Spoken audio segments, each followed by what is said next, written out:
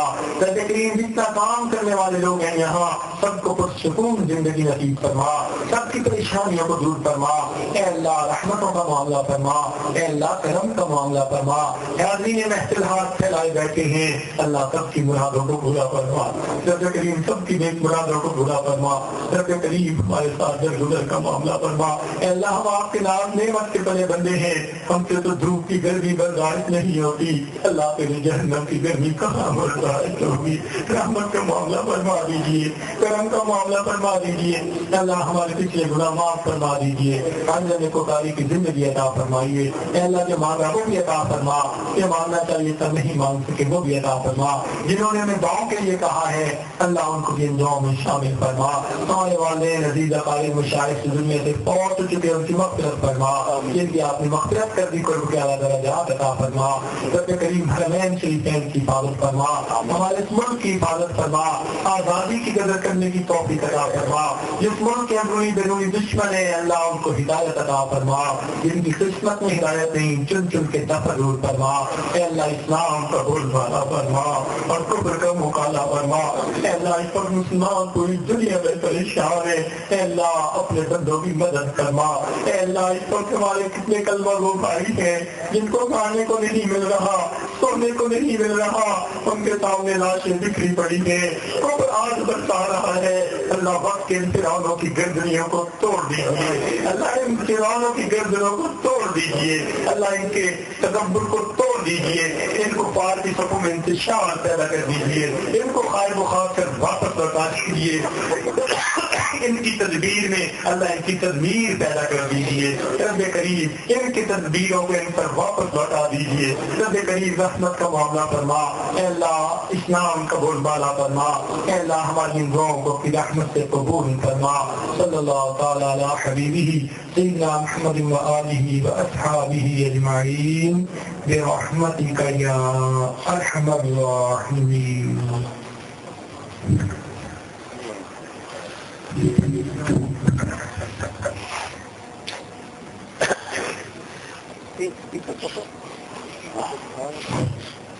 جس میں وہ ریگارڈنگ لے سکتے ہیں یہ وہ لے سکتا ہے.